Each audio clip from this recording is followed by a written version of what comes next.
Hi friends, welcome to my channel crazy with me. So మన non veg lovers ఎవరైతే ఉన్నారో వాళ్ళ కోసం ఇంకా ఇంట్రెస్టింగ్ వీడియో అయితే చేశానండి. అదేంటంటే అందరికీ ఎంతో ఇష్టమైన చికెన్ పచ్చడి అనమాట. సో నేను కూడా ఫస్ట్ టైం ట్రై చేశాను, కానీ చాలా అంటే చాలా బాగా వచ్చింది. సో నేను ప్రాసెస్ ఎలా చేశాను, ఎలాంటి మెజర్మెంట్స్ తీసుకున్నా నేను ప్రతిదీ క్లియర్గా ఎక్స్ప్లెయిన్ చేస్తాను. సో వీడియో ఎక్కడ స్కిప్ చేయకుండా ఎండ్ వరకు అయితే చూసేయండి. అలాగే మన ఛానల్ని ఎవరైనా ఫస్ట్ టైం చూస్తున్నారు అంటే ఖచ్చితంగా సబ్స్క్రైబ్ చేసుకోండి. ఎందుకంటే నేను పెట్టే ప్రతి వీడియో మీకైతే నోటిఫికేషన్ రూపంలో వచ్చేస్తుంది. సో ఇక వీడియో విషయానికి వస్తే, ఒక 1/2 కిలో చికెన్ అయితే తీసుకొని దాన్ని నీట్గా మంచిగా కడిగి, ఇది బోన్లెస్ చికెన్ తీసుకోండి. బోన్స్ ఉంటే పచ్చడి ఎంత మంచిగా.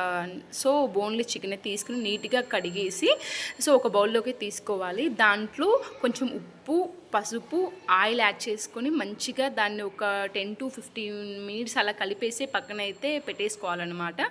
సో అలా పక్కన పెట్టడం వల్ల మనం ఏదైతే ఉప్పు, ఆయిల్, పసుపు వేసాం కదా అవన్నీ పీసెస్కి అయితే మంచిగా పడతాయన్నమాట.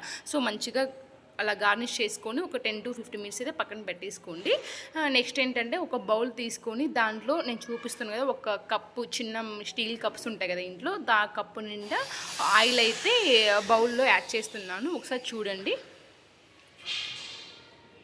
సో చూస్తున్నాను కదా, ఇలా స్టీల్ బౌల్ నిండా నేనైతే ఆయిల్ అయితే వేసాను. సో అది మంచిగా కాగిన తర్వాత మనం ఏదైతే గార్నిష్ చేసి పెట్టుకున్నాం కదా ఆల్రెడీ, సో పీసెస్ అయితే నేనైతే ఈ బౌల్లో అయితే వేస్తున్నాను. సో బాగా హీట్ ఎక్కాక వేయండి. సో ఇదంతా మొత్తం ఏదైతే చికెన్ పీసెస్ మొత్తం ఆయిల్లో డీప్ ఫ్రై చేయడం మొత్తం మీరైతే సిమ్ టు మీడియంలో పెట్టుకొని అయితే చేయండి. హైలో పెట్టద్దు, మాడిపోతాయి అన్నమాట. సిమ్లో మీడియంలో అడ్జస్ట్ చేసుకుంటూ నీట్గా వాటిని అయితే ఉడికించుకోవాలి. మంచిగా పీస్ వచ్చేసి గట్టిగా అయ్యేలాగైతే మీరు ఉడికించుకోవాలి.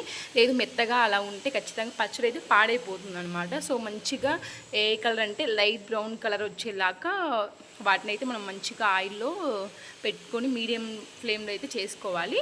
సో అది ఒక సైడు ఫ్రై అవుతుండగా ఇంకో సైడ్ నేను చూపిస్తున్నా కదా, ఏంటంటే ఆవాలు, ధనియాలు, జీలకర్ర, మెంతులు, చెక్క, 2-3 యాలక్కాయలు, ఒక 4-5 లవంగాలు, ఇవన్నీ మంచిగా వేట్ చేసుకోవాలి. లైట్ బ్రౌన్ కలర్స్, ఇది కూడా మంచిగా అంటే మరీ మాడిపోకుండా లైట్ బ్రౌన్ కలర్ వచ్చేదాకా మంచిగా అయితే వేయింపుకొని దాన్ని మిక్సీకి వేసుకొని పొడిలాగా చేసి అయితే పక్కన పెట్టేసుకోవాలి.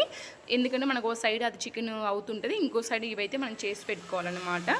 సో చూడండి. సో నేను చెప్పిన ప్రకారం మీరు చేస్తే చికెన్ పచ్చడి సూపర్ అంటే సూపర్గా వస్తుంది. ఒకసారి అయితే ట్రై చేయండి. చూస్తున్నారు కదా, ఇక్కడ చికెన్ పీసులు అయితే ఆయిల్లో డీప్ ఫ్రై అవుతున్నాయి. సో మనమైతే హై ఫ్లేమ్లో పెట్టకుండా మీడియం లో ఫ్లేమ్లో అడ్జస్ట్ చేసుకుంటూ మంచిగా అవి అయితే ఫ్రై చేసుకోవాలి చికెన్ పీసెస్. సో నేను ఇందాక ఆల్రెడీ అవి వేంపి పెట్టాను కదా, సో అవన్నీ నేను పొడి చేసి పక్కనైతే పెట్టుకున్నాను. చూడండి ఈ విధంగా. సో ఒక సైడ్ అయితే పెట్టేసుకోవాలి పొడి చేసుకున్న దాన్ని. సో చూస్తున్నాం కదా, చికెన్ అయితే ఆల్మోస్ట్ నాకైతే నియర్లీ 20 to 25 minutes అయితే ఇవి డీప్ ఫ్రై అవ్వడానికి టైం పట్టింది. సో ఇవైతే మంచిగా చూసారు కదా, లైట్ బ్రౌన్ కలర్ అయితే వచ్చేసాయి. సో ఇవన్నీ నేను ఒక ప్లేట్లోకి అయితే తీసేసుకుంటున్నాను. సో రిమైనింగ్ అక్కడ ఆయిల్ ఉండిద్ది కదా, దాంట్లోనే కొంచెం అల్లం వెల్లుల్లి పేస్ట్ వేసి మంచిగా ఆ పచ్చివాసన పోయేలాగా వేయింపుకోవాలి అదే ఆయిల్లో. దాని తర్వాత మనం ఏవైతే పక్కన పెట్టాం కదా పీసెస్ వేయింపుకొని అవి మళ్ళీ దాంట్లో యాడ్ చేసుకోవాలి. సో యాడ్ చేసుకున్న తర్వాత మొత్తం ఒకసారి అలా నీట్గా కలిగిపెట్టుకోవాలి. సో కొంచెం అలా కలిగిపెట్టిన తర్వాత దీంట్లోనే మనం ఉప్పు, కారం, ఆల్రెడీ మనం మిక్సీ పట్టి పెట్టుకున్న పొడి ఇవన్నీ అయితే యాడ్ చేస్తున్నాను. ఒకసారి ఉప్పు అయితే మీరు చూసి వేసుకోండి, ఎందుకంటే ఆల్రెడీ మనం పీసెస్కి సాల్ట్ యాడ్ చేసాం కదా. సో ఇప్పుడైతే చూసుకొని కొంచెం యాడ్ చేసుకోవాలి. ఇక్కడైతే నాకు 2 to 3 spoons నేను కారం అయితే యాడ్ చేశాను. మీరు చూసుకొని ఒకసారి మీరు ఎంత కారం తింటారో దాన్ని బట్టి మీరైతే యాడ్ చేసుకోవాలి. సో ఇలా మొత్తం యాడ్ చేసుకుని మంచిగా ఆయిల్లో అవి ఎంత పట్టేలాగా పీసెస్కి పట్టేలాగా నీట్గా కలుపుకోవాలి. వన్స్ ఒక 2 minutes అలా కలుపుకున్న తర్వాత గ్యాస్ స్టవ్ ఆపేసుకొని పక్కన పెట్టి చల్లారనివ్వాలి. సో పూర్తిగా చల్లారిన తర్వాత దాంట్లో ఒక నిమ్మకాయ తీసుకొని ఆ నిమ్మకాయ రసం మొత్తం దాంట్లో ఒత్తేయాలన్నమాట. ఒకసారి చూడండి, ఈ విధంగా నిమ్మకాయ రసం మొత్తం ఒత్తేసి మొత్తం చల్లగా అయిపోయిన తర్వాత ఒక బౌల్లోకి తీసుకుని స్టోర్ చేసుకోవచ్చు. సో మన ఫ్రిడ్జ్లో కూడా పెట్టాల్సిన అవసరం అయితే లేదు, బయటైనా ఉండిద్ది. కానీ హాఫ్ కిలో మన ఫ్రిడ్జ్లో పెట్టేంత టైం కూడా ఉండదు కదా. సో 2-3 డేస్కి మ్యాక్సిమం అయిపోయిద్ది. కానీ టేస్ట్ మాత్రం సూపర్ అంటే సూపర్గా ఉంది. సో మీరు కూడా ట్రై చేయండి. మీకు ఎలా వచ్చిందో నాకైతే కామెంట్ చేయండి.